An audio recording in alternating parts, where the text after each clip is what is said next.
And good evening, everybody from Charleston, South Carolina. I'm Jared Smith with the Carolina Weather Group. We're going to do this again tonight. We're going to talk a little bit of Carolina weather, and as you know, it is we're getting closer to that winter storm on Sunday, and we're starting to see winter storm warnings begin to get posted across the area. So we're going to recap all of that here in a second. Update you on impacts, update you on the latest snowfall totals and ice in the ice situation, which certainly could be an issue. So let's, without further ado, what we're going to do is just go ahead and take this and let's get rolling here. So let's look at. Let me put myself in the corner too, so you can see me. So here's our winter weather alerts from the National Weather Service.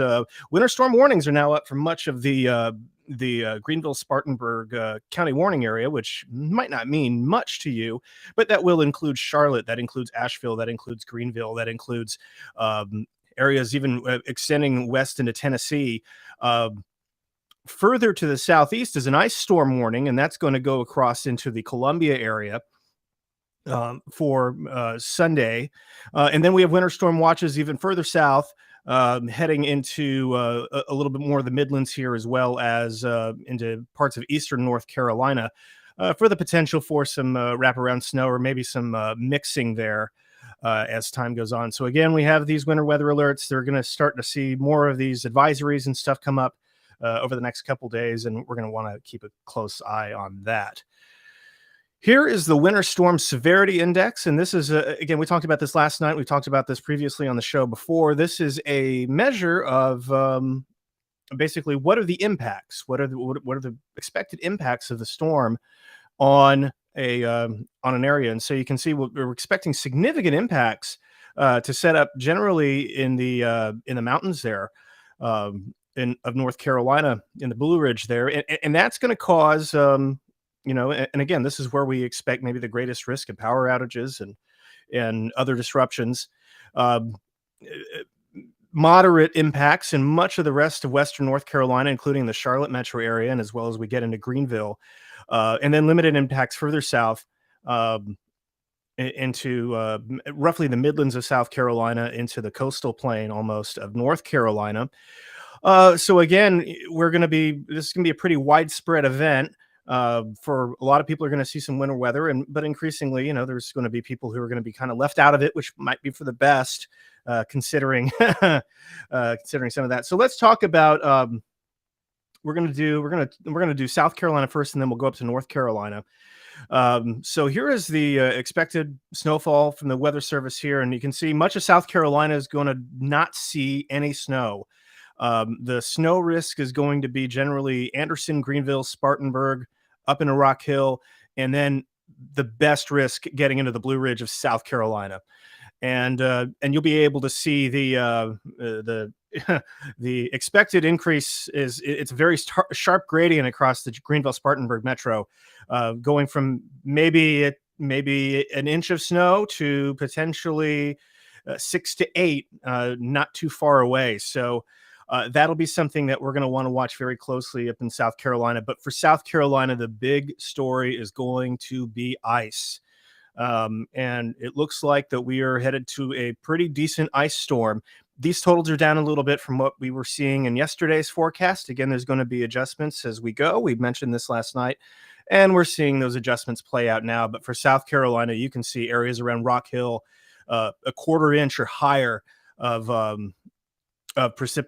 frozen precipitation, of ice accretion there.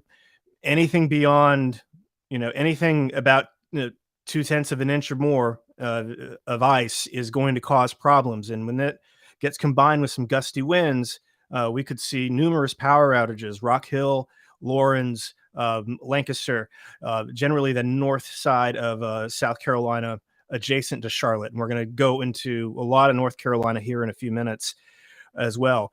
Decent ice accretions also expected around Greenville and Spartanburg, mixing in with the snow at times. Greenwood, Newberry, Winsboro. You could see a non-trivial amount of ice in those areas as well. Further south, the ice accretion risk becomes less. It's going to be more of a Sunday morning thing. It's going to be a minimal glaze and then eventually melt off and turn back to just regular rain for a lot of the areas in the southern Midlands bordering the Low Country and Grand Strand area. So that's South Carolina. Now let's take a quick peek at North Carolina. Our weather, our forecast here is a little bit lower than what was advertised yesterday, and again, that's to be expected as the model runs come in. Looks like there could be some additional mixing here, and we're gonna have Scotty Powell here from our panel here joining us in just a minute to go over this a little bit more. But quickly finishing up this overview, we still expect significant snowfalls, upwards of 18 inches in parts of the mountains. Generally speaking, in most areas, 5 to 8 inches, generally around Asheville, Boone, those areas, Cherokee, maybe 8.6 inches. Getting further east, again, this is when we start getting into the mixing a little bit more, where the warm nose is really going to take effect. We see those snow totals fall off sharply. Maybe 1 to 2 inches in Charlotte, maybe 1 to 2 inches in Greensboro. Getting further into the I-95 corridor, anywhere from 1 inch to less than that. Across the eastern side of North Carolina, we could see a little bit of snowfall very close to places like Elizabeth City as well. So again, this is going to get a little close to the coast, but these are going to be more conversational the further east you go. The ice, though, again, is the story, and we have a significant ice storm setting up for the Charlotte metro area. This is going to be an area that we're going to be very, very, very concerned about getting into Sunday for power outages and other problems and other travel issues. Certainly going to be a nasty travel day across much of North Carolina on Sunday. So we're going to advise you not to do that if you can, if at all possible. I know some of you, that's unavoidable. And so what we'll do in this hour is try and help you find the optimum time for you to do these things. So we'll be talking about that here. We're going to get to your questions here in just a minute. Going back to the ice accumulation, Charlotte area, upwards of maybe 0.3 of an inch of ice. Further up towards Greensboro, non-trivial amounts. A tenth of an inch of ice is plenty to cause some issues. Getting further east into the I-95 corridor, we could have some slick roads. As well, down to Rockingham and Fayetteville, certainly possible. Get up into Raleigh and then Rocky Mount, Roanoke Rapids, we're going to see a little bit less of the icing. And same when you go west, where the snow is going to be the primary P type there, precipitation type there. We're going to see those ice accretion levels fall, but there still could be a glaze, especially starting the event or closing out the event around Asheville and Boone. So we're going to bring in Scotty Powell. He's our kind of co-founder guy in Morganton, North Carolina. And Scotty, we're getting closer and closer into this thing. And, the forecasts are, as we expected last night, are getting more fine-tuned. Yeah, Jared, I'm telling you, it is a lot of people's been asking me, and I said we're almost to that point now that we're to now casting. It's basically the storm is on its way, and we're just gonna have to now cast, see how that radar lines up with where the temperature profiles are. I joined here a little bit late, so I don't know if you covered this, but interesting feature that's occurred today, at least from my interest, is there could be an initial light snow band that moves through the upstate of South Carolina into western North Carolina and even up into the Greensboro, Winston-Salem area tomorrow afternoon. So don't be caught off guard anytime between lunchtime and 5-6 o'clock if there's a band of snow that moves through the area. And with temperatures being in the mid 30s, that will likely stick. Ground temperatures or surface ground temperatures are conducive to allowing that to stick. So there could be some folks, I mean, it's not widespread by any means, but there could be some folks tomorrow afternoon get this snow band that comes through, and it could produce maybe a quick coating to a half an inch. And that could cause some issues as well, well ahead of this storm. So I agree with you, Jared. We're starting to kind of really get those numbers refined and those accumulations. To me, it looks like everything that I've seen today. If you live west of Interstate 77, especially in North Carolina, it's more of a snow sleet thing. The freeze and rain threat, maybe a glaze, maybe a tenth of an inch is there.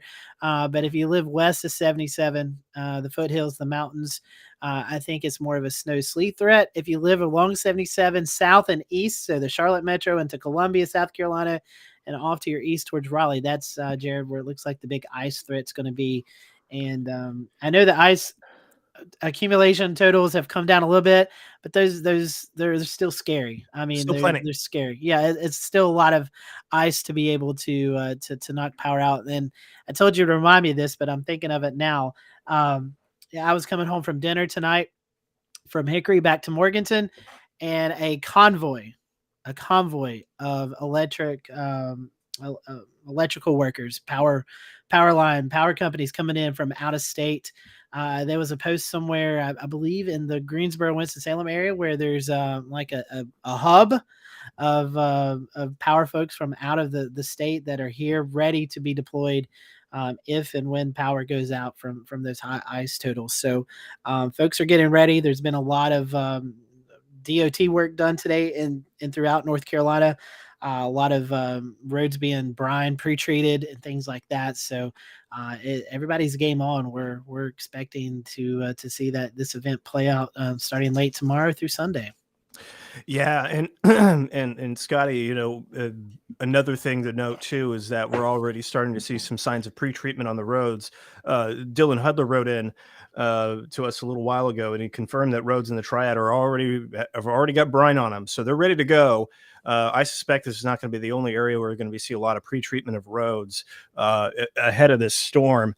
So it certainly is going to be a busy next 24 hours in particular as we kind of finalize what's what.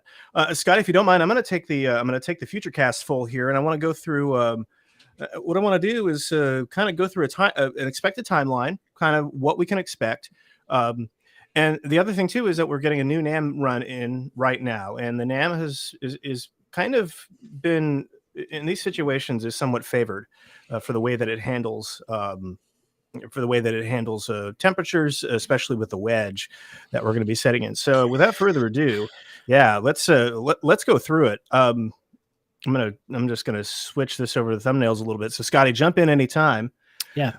So here is the future cast. This is roughly tomorrow at noon, just shy of noon. Yeah, this is at we're doing the math thing again. Yeah, this is at about 11 a.m. tomorrow, and you'll note that we've already got maybe some signs of maybe a little bit of a light snow beginning to develop there. And what's going to happen over time is that we're going to start to see this wedge of high pressure is going to build in. You can see with the isobars here. You can see how that kind of begins to build in there. And what we'll start to see is that aloft we're gonna start to see some of the winds begin to come up a little bit more from the south, and that's going to start bringing in the moisture. Cloud cover is going to increase throughout the day, and we'll be watching that, and we'll be seeing the storm come in from the west. Jared, I was looking at some of the temperatures for tomorrow, and we're not Mhm. expected in Western North Carolina, in fact, a lot of North Carolina, to get out of the 30s tomorrow. We could see high temperatures 37 to 40 degrees, a little bit warmer in South Carolina, but it's going to be a cold day tomorrow. No matter if there was a winter storm coming or not, it's going to be a pretty cold day across the areas. That northeast wind really builds in the cold air damming situation. Yeah, absolutely. And you can see, I'll take the future cast here a little bit, and you can see some these are single digit temperatures, surface temperatures that are coming out of Pennsylvania. Obviously not going to get that bad here, but you can see this high pressure begin to wedge down into the Charlotte metro. And again, as Scotty said, these are a lot of, where you got blues, you got 30 degrees, 30-degree surface temperatures. And so we're going to be set up here. We're going to be getting some of the cold in place, and that is usually something that we need to get a good round of winter weather in the Carolinas. It's like one of the rules of thumb. You have to have Mhm. cold air here to have snow in the Carolinas. Sometimes we're playing chicken with that. Which gets here first, the cold air or the precipitation? There's no shadow of a doubt the cold air is going to be here before the precipitation tomorrow. Yep, absolutely. And so that's certainly going to be something that we're going to watch very closely. Zooming out a little bit, I wanted to show everybody kind of the features that we're going to be looking at. Again, we've got the temperature map up here right now, got some of the winds plotted, and we have the isobars. And so what we're going to do is kind of show you, this is what the setup is. So the NAM forecast, and again, this can change. I move this to the GFS, and we're going to have a somewhat different, a slightly different outcome there. So again, we're still kind of messing with some of the finer details here. This is general. Don't take any of these too seriously. It's not necessarily going to be the gospel on some of these things, but we're going to do our best. So we expect an area of low pressure to be moving across the Gulf Coast area. This is getting into Saturday night. This is 9 o'clock, 10 o'clock Saturday night. You can see a surge of. You can really see, Scotty. I mean, where the low pressure, you have a bit of an occlusion there. You have the cold front, and then you have the wedge front at the same time. So we've got quite a thermal profile here set up, and what's going to happen as we go forward in time is that cold air is going to continue to punch east. You can see this is getting into Sunday morning now, 7 a.m. Sunday. You can see that cold wedge really setting in. Freezing temperatures all the way down to Lake Moultrie and Lake Marion in South Carolina into the central Savannah River region. Low pressure now expected to be in Alabama. And what's going to happen throughout the day on Sunday is that this low pressure is going to essentially, the energy is going to transfer, and new low pressure is going to form on the edge of the wedge somewhere in the along the South Carolina coast. And so you can see here, this is getting into 4 o'clock, and you can see that we have a new area of low pressure beginning to get going here in South Carolina. You can see, again, a very sharp contrast between warm air and cooler air rushing in behind the front there. This warm front is going to kind of hang out near the coast. It's going to be all rain at the coast. We are very unlikely to see any winter weather in the Charleston metro area, up towards Wilmington, Outer Banks. You may get a couple wraparound flakes, maybe in Elizabeth City, but I would not bet the farm on that. And you can see that low pressure over time, and that cold air stays firmly in place. It's going to be a cold couple days with all that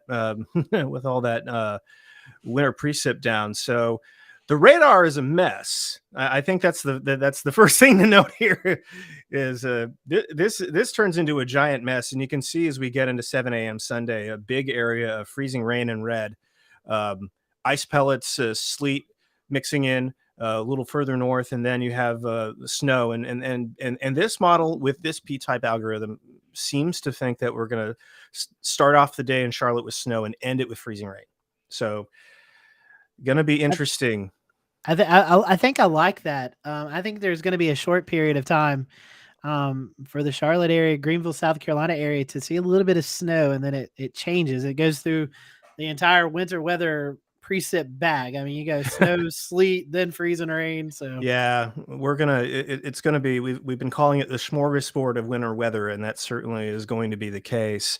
We're now here at 1 o'clock on Sunday, and you can see that wedge fully entrenched at this point. You have rain over much of South Carolina at this point too. We're getting into the afternoon, and again, the big question is for the high temperature forecast, especially along the coast. Could see temperatures around 60 at the beach.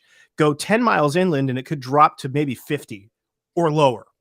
So that's something that we're going to need to be, that's something that we're going to want to watch very closely. But that's not going to have any material impacts other than the egos of some forecasters.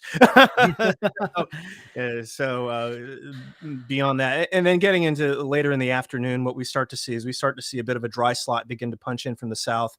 That's going to shut off a lot of precipitation in much of central South Carolina.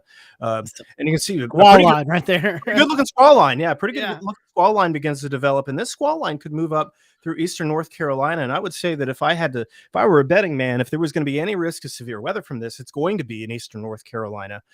Damaging wind gusts, certainly a possibility considering the strong winds that'll be aloft and will be coming in behind this. So we're going to be watching that squall line a little bit as we get towards Myrtle Beach and into the Outer Banks, where as this continues to progress up, and we're getting close to the end of the model run here. But this is very, very early Monday morning, about 1 a.m. And you'll see that the dry slot punches up. We may have a couple residual showers. This might be a little bit of feedback too. Some wraparound snow possible again in the mountains as the bulk of the winter storm begins to move up into the mid-Atlantic and eventually into New England. So, Scotty, we're busy. Yeah. This is going to be one of those things where I I mean, Jared, I think it's possible tomorrow or Sunday. I'm thinking mhm. tomorrow is Sunday, but I think it's possible. We've already got winter storm warnings out. We've got ice storm warnings out. I wouldn't be surprised to see some flash flood warnings and maybe even a tornado warning at some Yeah. point Sunday. I mean, it's a very dynamic day depending on where you live, and the Mhm. impacts are going to be wide and on a wide scale. I mean, you're going to see a little bit of everything. Yeah, this is certainly going to be one of those situations where it is a little bit of everything. You're going to have about 3 seasons in one here. Um, it looks like the warmest air, the best instability, and the best risk for any severe storms is going to stay well offshore. That's the good news. But again, we'll need to watch. But as we know, how North Carolina juts out, it often juts right out into the worst of it. So Yeah. we're going to need to keep a very close eye on that over the next couple days. See how this evolves. I'm going to do a quick check to see how far we got now. This is the 18Z NAM, and we're starting to get the 0Z in. It's going to take a little while probably for that to come in, but we'll be keeping an eye on that as we go. I will say I've been monitoring the HRR, the HER run. Mhm. That's more of our short term models, and I like it. I'm pulling. I'm not gonna say I like it, but I'm pulling for its idea where it keeps it just a little bit colder across the Carolinas, and may not have to deal with as much ice. Maybe more of a snow sleet thing, but it still shows some freezing rain as well creeping in. But um, it's coming down to now where these short term models are really getting a hold of this, and by tomorrow morning we'll even have a better answer to what's going to happen. But it's going to be here we go. You can Yep. kind of see that sleet stays in Yep. the upstate of South Carolina, and the freezing rain's more out to the eastern part. Um, Yep. you know, I like this solution better for the Charlotte area because it's not a devastating ice storm that could happen. Yeah, that's 5 a.m. So let me scroll. I'm going to scroll forward in time a little bit more, and yeah, and as you can see, it certainly you see where you see where the low pressures again. The HER runs on a 3 kilometer grid, much as the NAM3 does, as we were just looking at. So it looks like maybe there's some missing data here. Um, so we're experiencing a little bit of missing data with the extended run. We do get an ice storm into Charlotte, but again, this is now instead of on the NAM3 where we were at. Let me do. I gotta move back into place here. This is noon. This is noon in Charlotte. We're getting a little bit faster of an evolution here as we go. So as I continue to mess with the software here a little bit, you can see that ice storm potential with the sleet and freezing rain. Pivoting up through now, I don't like this, Scotty, for snow totals in the mountains because Yes. this Yeah. certainly punches in a stronger warm nose. Overall, you'll find that the HER seems to be a bit of a warmer solution. Yeah. Um, once we get into the meat of the storm here, with a It's little bit it's more sh- northerly track of the low. y- and it's showing more sleet and kind of a little bit less than the freezing rain. And if we had to choose one or the other, you would want more sleet than freezing rain. But needless to say, both solutions just paint a mess over a good portion of North Carolina and upstate South or middle central and upstate South Carolina. Yeah, absolutely.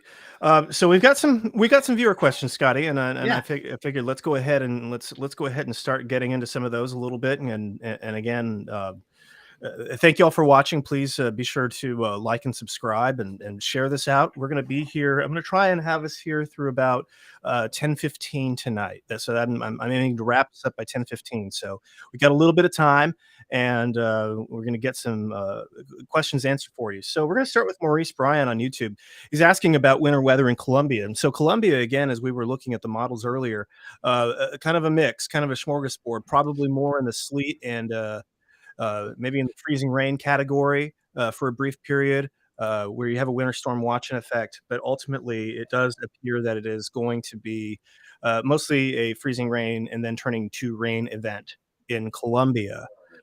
So that is, that's something that we're going to want to watch. Obviously, depends on how the wedge sets up, and there's still a risk for a decent ice storm in Colombia. That's why you have the winter storm watch there. We'll see if that gets upgraded to a winter weather advisory or an ice storm warning. We have ice storm warnings just to the northwest of Columbia, stretching from Greenwood into the Charlotte metro. So again, that's going to be something that we're going to want to watch very closely here. Scotty, Shelby and Hickory, is it basically the same situation? Brandon on YouTube is asking. Yeah, it's a great question. I think Hickory, you're tucked in the cold pocket of air a little bit longer than you would be for Shelby. So I think you're going to see similar snowfall, sleet totals. Hickory may see just a little bit more than Shelby, just because Shelby may have to deal with a little bit more sleet or freezing rain. But, anywhere between through 2 to 5 inches, is what I would say in that ballpark. And remember, I tweeted this out earlier. If we start off as snow, which a lot of models are saying, and then we do the transition thing, the snow is fluffy. And so when you get sleet, it kind of compacts the snow. So you may have 5 inches of fluffy snow, and then when it starts to sleet, it may compact to 4 or 3 inches of snow, and it's more of a hard surface, kind of like a crusty snow. So, if you have a snowboard, it would be great if I'm sure, Jared, we may see this. Someone have a snowboard and have like a time lapse going on, and you see the snow piling up and the fluffiness. And when the sleet starts, you kind of start to see that snow shrink a little bit. So that's what's going to happen with this. Definitely, if we get freezing or sleet and some freezing rain on top of it. Yep, absolutely. Talking about Rocky Mount, we touched on this earlier. You're going to be on the fringes of where the ice threat is going to be. You may see a few flakes. You may see a little bit of ice, but it looks like it's going to be right now. I would bet on a rain event for Rocky Mount primarily. We're going to see. I mean, it's going to be close. It's going to be a cold rain, but it may not rise to the level of freezing rain there. Foothills, Scotty, I know we briefly talked about this earlier. Any specifics that we can share with our friend Mac and Cheese on YouTube? Yeah, so Foothills, I'm assuming you're somewhere between Marion, Morganton, Lenore, Hickory, Taylorsville, Rutherford County. We start off as snow. We may get a little bit of snow tomorrow afternoon, early evening. The snow really starts after midnight, and from midnight to about 8-9 o'clock in the morning, it should stay primarily snow. And then around the 9 o'clock time frame, we start to mix in some sleet. That sleet snow mixture continues through noon, where we may see a little bit of freezing rain develop after that. And then as the storm really starts to depart, we may get a little bit of wraparound snow. Most of the time that doesn't really pan out because of sinking air. It dries the air out, but just depending on how strong the system is, maybe some of those leftover snow showers or flurries could happen in the foothills. I'm not going to guarantee it, but overall, we may get anywhere between 4 to 8 inches of snow in the foothills, but if you get sleet on that, it's going to be compacted. But the main thing I want to drive home about the foothill communities is no matter how much snow you get, how much sleet you get, the impacts are going to be the same. The roads are going to be terrible. They're going to be very icy. Jared was showing us earlier the temperature profile. I was looking at some of the model data here. We start off at midnight in the foothills and around 30, 31 degrees. By 10 a.m., Sunday morning, the temperature is 24, 23, 24. The temperature is actually going to be dropping throughout the day. So it's going to be a mess. Whatever is on the road, snow, sleet, it's going to freeze up, and conditions are just not going to be you're not going to be able to get out and do anything Sunday, probably not even Monday, because we don't warn much about freezing. The majority of the day on Monday will be below freezing. So it's going to be a high impact event, no matter if it's 4 or 5 inches of snow or 8-9 inches of snow. It's the impacts are the same. Yep, absolutely. I'm going to watch that. Ryan wants to know what happens if this storm slows down. That has been a possibility. We've seen signs that this could happen. Based off of the modeling versus what is being observed, we're starting to see some signs that is certainly in the cards.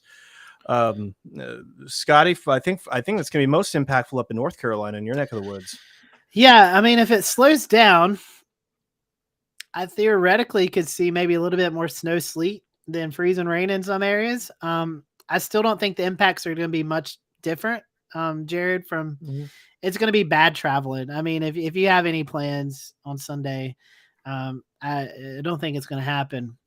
Our buddy Patrick Ellis, who lives in Mississippi, he has a saying, be where you're going to be Saturday night and stay there until Monday, because wherever you just need to be where you need to be Saturday night.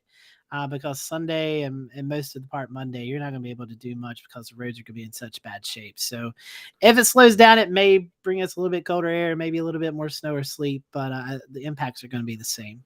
Yeah, And absolutely. I think Jared, what you and I are trying to hit at tonight is no matter the accumulation, it's going to be enough to have major impacts on the area.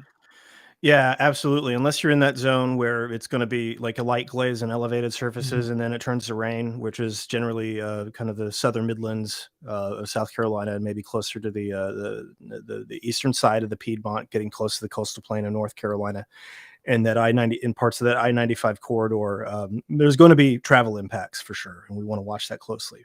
Michael McGuire, our friend on YouTube, is asking any chance of the deformation band moving up I-95 and maybe overperforming with snow? That's always a possibility. It depends. Honestly, I wouldn't be surprised to see a deformations band set up somewhere, and it may be sleet instead of snow, but I wouldn't be surprised at all to see that band set up anywhere in North Carolina. And during that time frame, it could be some intense precipitation rates. Mm-hmm. That's always a possibility with these coastal storms. And Jared, it kind of piggybacks off of somebody may see some thunder snow or thunder sleet tomorrow or Sunday if this band can get set up over an area. Yeah, it's certainly possible. Again, the we're gonna have to see what the elevated capes can do if we can get some if we can get some charge separation there to get some lightning. But that would be quite interesting to see. Dip on YouTube wants to know: could we see ice forming or staying on the roads in the morning and the following days after Sunday? Um, I think at least for Monday, I think that's a decent bet. Yeah, I think Monday definitely. And I would say a good part of Tuesday too, especially if you don't live on a main road. It's going to take a while to get these roads scraped off and de-iced. So I think road conditions will be bad for a few days. Yeah, absolutely. So yeah, again, this is I think a takeaway here for everyone is that if you're in these winter storm watches or winter storm warnings or ice storm warnings, this is it's your cue to get everything kind of settled in for maybe a day or two, and hunker in. Hopefully it's not too bad, but be prepared for power outages. Be prepared for roads not being great, having tough travel here. Sherry Scott on Facebook wants to know if we're going to have any issues in Lexington. And again, I think that your main concern is going to be a glaze of ice potentially turning over to rain. So I cannot imagine that there may not be some travel issues in Lexington on Sunday morning as that transitions a little bit more to rain. Again, depending on where the wedge sets up and how strong the wedge is. If the wedge stays stronger longer, we could see some of those impacts stay longer, and we could see freezing rain maybe overperform. So again, that models will often underdo that high pressure wedge that we're talking about. And again, that's when cold air kind of sinks along the side of the Appalachian Mountains, and it kind of just wedges in between the warmer Atlantic waters and the elevation of the mountains. And it's just acts like a drain. And so it's a shallow layer of cold air. And that can be reinforced with precipitation, and it can be strengthened with precipitation. So we'll need to see what kind of, there's certainly some questions on, whether wet bulbing and can take effect, but also keeping in mind that freezing rain, the physical processes around freezing rain is you need a decent source of drier air to help cooling happen. We've got a lot of moisture with this, and so that will possibly limit the threat, especially in some of those marginal areas. So, yeah. So again, it's going to be an interesting situation. Scotty, I wanted to pull something up. This is a very interesting question. How do y'all stay up this long? For me, it's coffee. Really, that's about it these days. In tornado outbreaks, I do Mountain Dew. Scotty's got a sun drop. That's pretty good.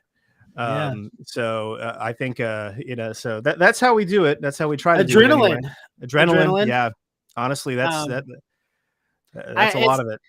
I can't speak for Jared, but I think I know Jared pretty well enough to say that it's hard to, when we have big events like this, it's hard to shut our minds and our brains off. Like, we're thinking about this constantly all the time, and we're thinking in our, well, what could go wrong? How do we mess this up? Or what are we not thinking about? It's just an instant, your mind's always running, and, Mm-hmm. people are always asking, what is it going to do? So you just, it's what we do, and that's why we love it. Yep, absolutely. So Scotty, I'm gonna pull up here. We're at about 9:51. We're gonna go again, and the idea is we're gonna go until about 10:15 tonight. So please continue to send in your questions. We want to get in as many as we can. But we're gonna go until about 10:15 tonight. I want to illustrate on the models the warm nose. And what I'm looking at here, this is a temperature profile at 5,000 feet. And we're going to back up a little bit here. This gets to this is very early. This is late Saturday into early Sunday morning. This is about 1 a.m. on Sunday, and you can see it's the 850T here, and you can see where that you have that deep blue. That's everything that's below freezing there, and so you have a pretty good cold setup from Raleigh to Charlotte up into the mountains here. As we go on through time, you'll see that this warmer air aloft is going to punch north a little bit. I'm going to try to punch north against the wedge, and there it goes. Well, especially once that low begins to form, and as this line moves northward, that's where your sleet and potential freezing rain transition could happen. So that's gonna be something that we're watching very closely. We're gonna be watching the radar super closely. Dual polarization is amazing. We may be able to tell you with pretty decent confidence where the sleet is ending up, where the freezing rain is, where everything is the transition snow from a mix to all snow or all rain. So we're pretty excited about using the dual pole for something other than tornado debris. Yeah. That's usually what we use it for down here. So it has many scientific impacts. And as a radar nerd, I just geek out over this stuff so much. So speaking of those tools, there's a tool that you all can use. It's called MPing. If you go on your cell phone and type in MPing in your app store, it's a free download, and it gives you the ability to report the weather that's happening in your location. And especially with events like this, where we're trying to find those transition zones, where's it snowing, where's it sleeting, where's the freeze and rain at, you can report that. It's a GPS tag, and it doesn't give your address or anything out. It just kind of puts a little dot on the map and the precipitation that you're experiencing. And that helps us because it pops up on our radars, and we can say, all right, well, the snow line's here, the freezing line, the sleet, the freezing rain line is here. And it's a great resource that we all love. And it's a resource that you all can help us. I mean, we're watching radar. We can't be all these different places at one time. So it's a big help to us. Yeah, no doubt. And again, it is, and it is looking like that's going to be very, very, very useful in this event. Radar can only tell us so much. What's happening on the ground, the radar is overshooting the ground, especially in Charlotte. You know this in Charlotte. The radar is very much overshooting the ground. So to have those ground truth reports is solid gold. The Weather Service gets it right in their system. We see it on our radar, as Scotty mentioned. Solid gold. Yeah, it's great. I sometimes when we cross post, some of the questions don't get over. So I've got my Facebook page up. Jared, there's a few that are interested when Robbie is asking about the South Mountains. And as you were showing the 850 there was a little blob. I don't know if we can go back to that here in the Western Carolinas. You kind of see a little blob of non-freezing colors around the early to mid-morning Sunday morning. And that is actually showing the South Mountains showing up there. That is, you know what? That actually was the new NAM. Hold on. That was actually yesterday. Let me, I mean, you can still see it. Let me get back to Sunday morning real quick. Here's 7 a.m. Here's 7 a.m. Yeah, look at that. So there's a little notch there, and that's the South Mountains peeking out. So, Robbie, to answer your question, locations around you may be seeing some type of snow, but you may actually see sleet or freezing rain in the South Mountains because it is an elevated surface, and right at the elevation is where that warm nose is located. So you could see more ice or sleet in that area than snow that's falling around you. So great question with that. A lot of questions. I won't mention everyone's name, but people are asking about Lenore, Hudson, Cleveland County, Lawndale. Hickory area. So I'll cover all that in this one. You're in that 4 to 8 inch range of snow and sleet. Remember, we may get 5-6 inches of snow, but when the sleet starts, it's going to compact that snow. So you may only end up with 4 or 5 inches. It's going to be a messy day. Sunday's going to be messy. Snow, sleet, freezing rain is just going to be just a nasty day. So impacts are going to be the same. We get some snow in the morning, and then it transitions to sleet by midday, and then maybe freezing rain. Maybe it stays sleet through Sunday afternoon before everything kind of wraps up. So that's kind of the gist of that. So appreciate you all tuning in and watching us. I know sometimes it doesn't get populated over what Jared and I see. We have a little sidebar here that shows our Facebook on Carolina Weather Group and our YouTube, but it doesn't show our other cross-posting forums that we are on. So wanted to get those in. Yeah, absolutely. And again, I think this is a good opportunity as we get towards the 10 o'clock hour to kind of reset and talk about, kind of what we're facing down here. So what I'm going to do is I'm going to take myself full here again, and let's go into let's get into it, and let's recap kind of what we got as far as alerts and other situations. So that is not what I wanted to show you by any stretch of the imagination. There it goes. Now it updated.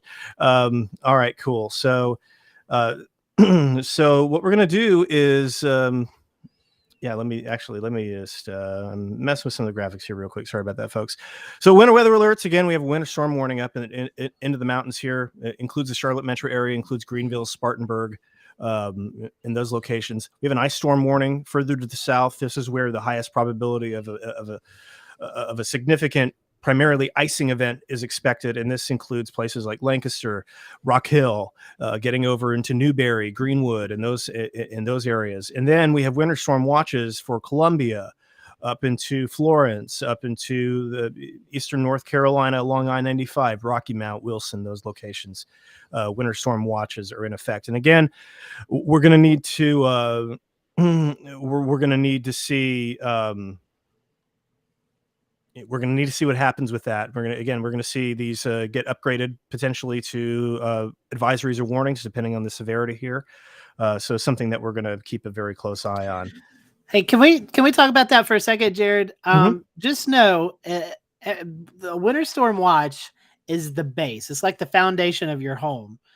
If you get a winter storm warning or a winter weather advisory, it's an upgrade. Sometimes people think an advisory is an advisory is actually an upgrade from a watch. It all depends on how much accumulation and precipitation you're going to get. So if you find yourself under a winter weather advisory, take it just as serious as a winter storm warning.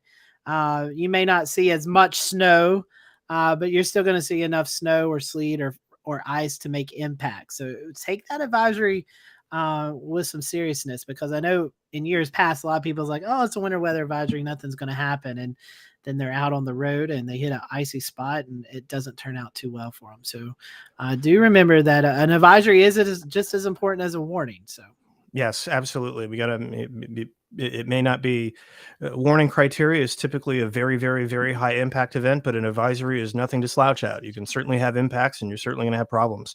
Again, anyone really that's under any of these winter storm advisories is going to have trouble on Sunday at some form or fashion. So, and another tool that we can use to look at that is the Winter Storm Severity Index, as this transitions over. And you can see that we still have a major thing. And let me get myself out of the way so you can see the legend in the bottom right corner there. We have the potential for major impacts in the North Carolina mountains, with moderate impacts spreading further into places like the Charlotte metro area, Greensboro, and then more minor issues as we get further eastward, and then limited impacts now expected down towards Colombia.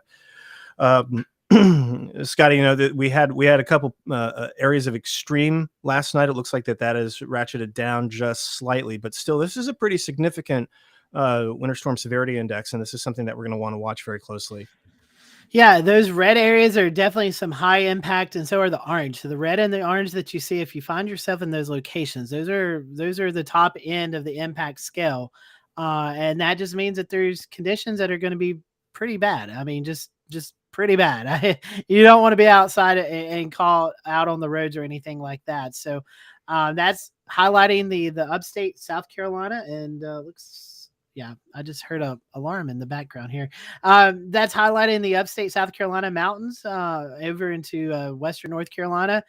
Looks like from the Asheville area all the way up to Boone through the foothills, and then even some little red over there near Greensboro, Winston-Salem area. So the orange area also high impacts encompassing a lot of the Piedmont of North Carolina, down into the upstate and the Midlands of South Carolina, out towards the Raleigh area as well. So it's going to be there's going to be a lot of impacts, and that's something that we really want to drive home with you. If you have to be out, please be where you need to be by Saturday night. You don't want to venture out on Sunday. If you are in this winter weather threat, it's not going to be safe for you to be out on roadways because of the iciness and just the heavy precipitation. There's also going to be some gusty winds that could also aid in trees falling and falling on power lines and just all kinds of stuff that can happen on Sunday. So it's best just to stay put. And as Jared said last night, if you're a football fan, it's a great day to watch playoff football because you don't want to be outside. Yeah, absolutely. And Scotty, that brings me to, that's interesting that you bring that up. And what I'm going to do, I'm actually going to switch gears here real quick because I do want to talk about the wind threat. Wind threat after this passes is somewhat significant. So what we're going to do is we're going to go back to the future cast here, and we're going to move forward in time a little bit. Again, we're looking at the radar here, but the other part of this is I want to bring up some of the 10-meter winds. As this cold front moves by, we could see winds begin to kick up, especially over the waters where we have gale watches and some gale warnings now in effect already. So, on the NAM here, we're seeing generally, maybe 15 knot winds sustained, but some of the guidance has shown gusts potentially reaching 40 to 50 miles an hour in parts of, especially around coastal South Carolina, in the wake of this, and probably and also around where that low is going to track, and again out ahead of that low. So certainly the wind is going to play a factor here, and we could have even where it just rains, there still could be some isolated power outages from strong winds. So strong wind gusts. I know we had a windstorm a couple weeks ago here in Charleston that had similar impacts there. It was we had some 50 to 60 mile an hour wind gusts at times. I don't think it gets that strong, but it is certainly something that's going to be worth watching, and we may see wind advisories come out from the National Weather Service. Yeah, and Jared, let's take this into play. Let's hypothetically speak, we've seen the predictions here. Let's say the Charlotte to Columbia, Monroe area sees that 1/4 inch of ice, and you get some gusty winds on top of that. That's added weight on a tree. So the tree's already got added weight onto it. And then you get some gusty winds on a saturated soil. I'm afraid that there's going to be some power outages, and with as wide scale as this storm is from Kentucky, Tennessee, even Mississippi's going to see some snow. Alabama's going to see some snow. Virginia, Georgia, South Carolina, North Carolina. It's going to be a large scale storm. And so there's going to be power outages possibly in multiple states. So you may not get that power back on the next day or even the day after that. You may be out of power for a few days. So, which is why you saw the power trucks. Yeah. I mean, they're coming in.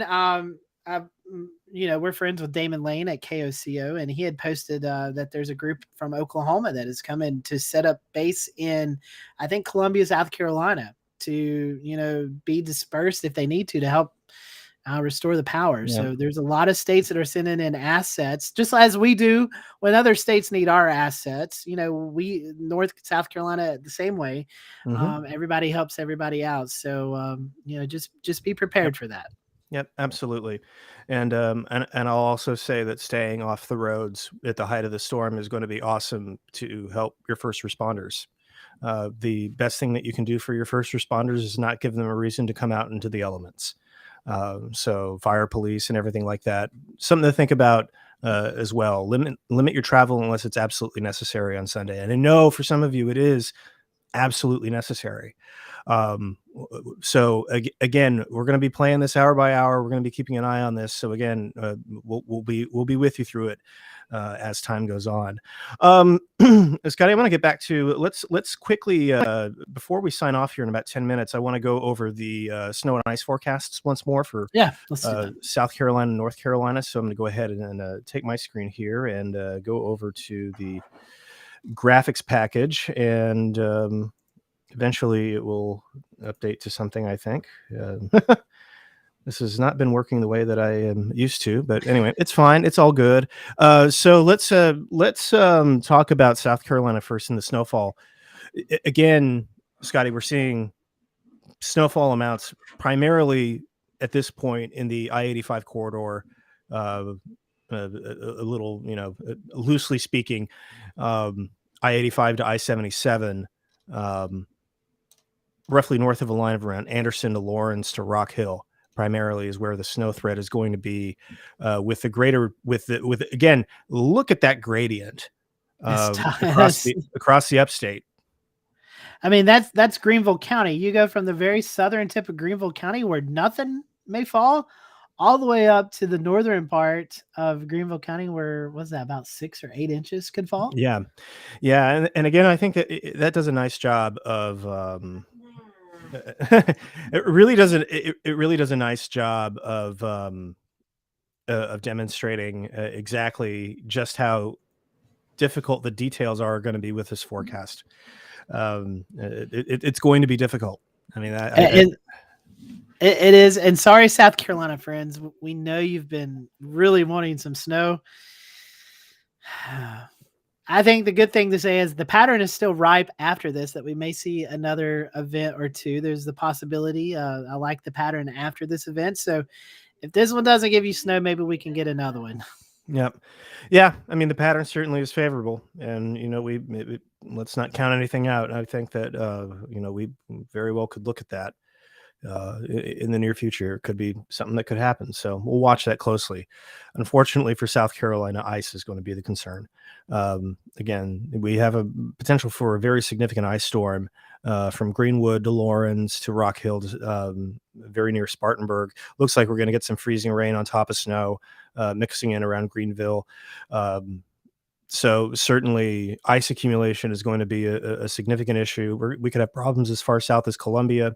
When you start getting into places like Aiken and Sumter, Kingstree, places like that, we're going to see, the accretion may be very minor and on elevated surfaces at that point. There is also a very tiny possibility that we could see this sneak down into the very northern tip of Berkeley County near Lake Marion.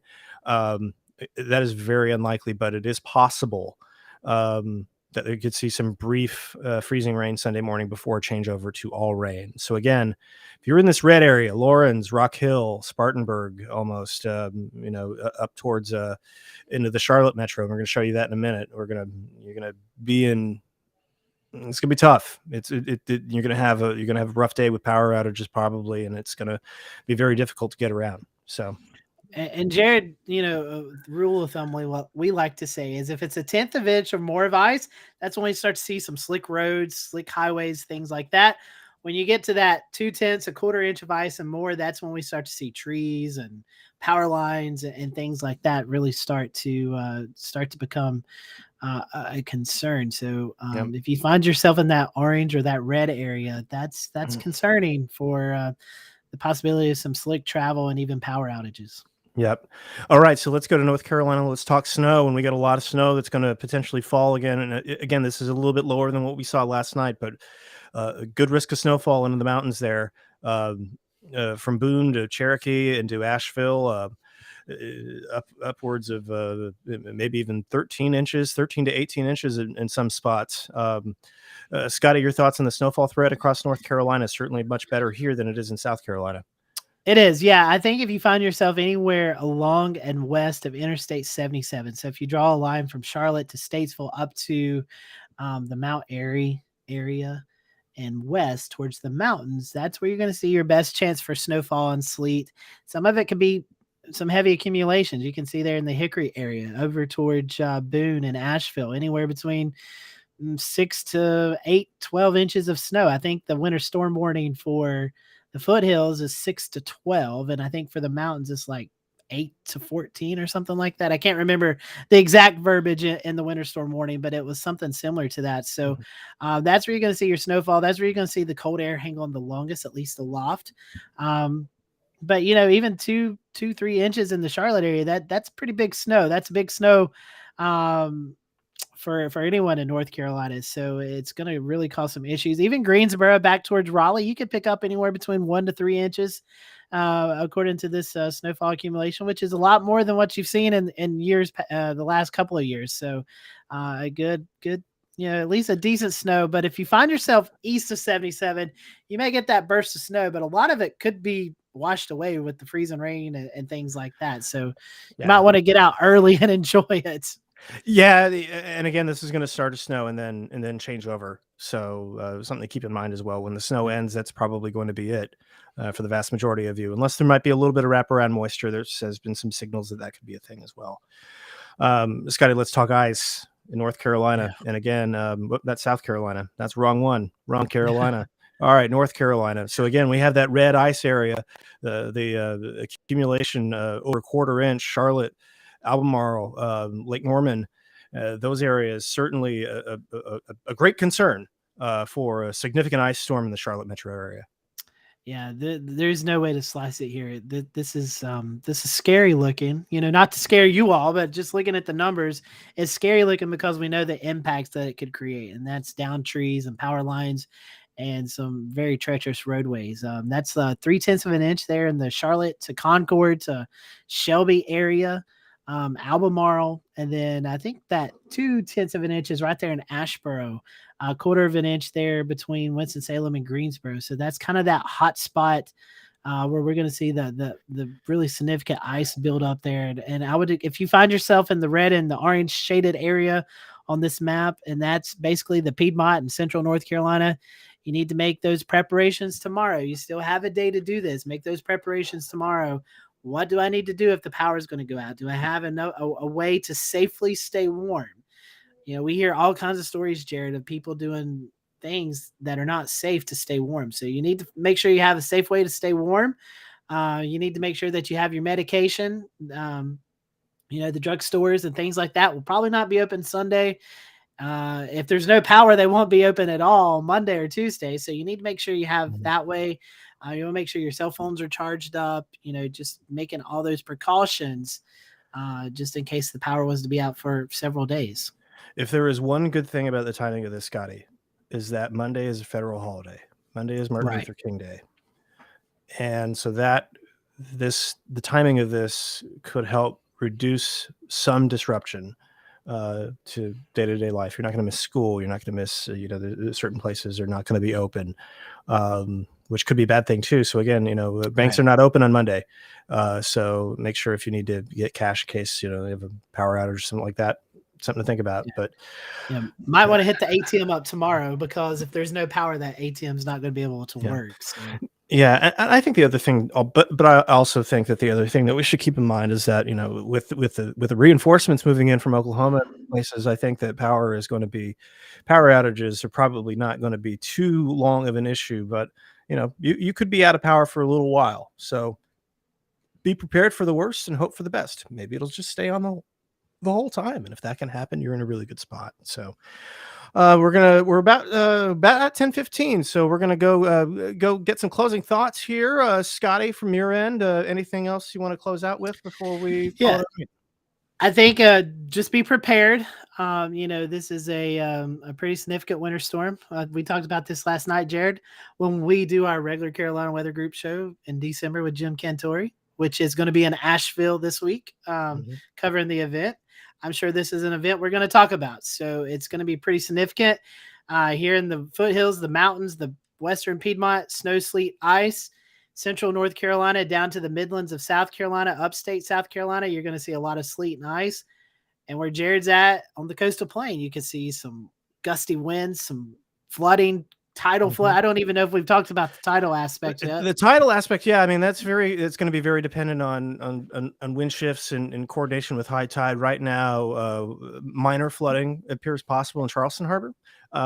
We could see some coastal flooding further up into the Grand Strand and into eastern North Carolina as well. We'll need to see how the winds and the low ultimately develops here, but that is going to be something that we're going to watch for potential travel disruptions in those areas. So a little something for everybody with this one, Scotty, and some heavy rain and maybe even some thunder for a few folks. We'll see what happens.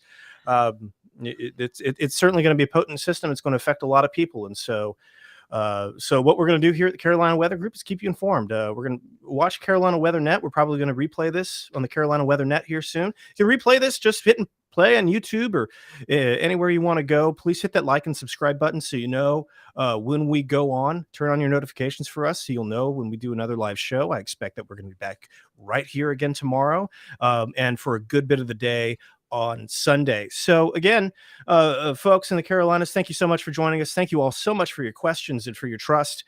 For Scotty Powell in Morganton, I'm Jared Smith in Charleston. Have a lovely evening, and we will see you tomorrow.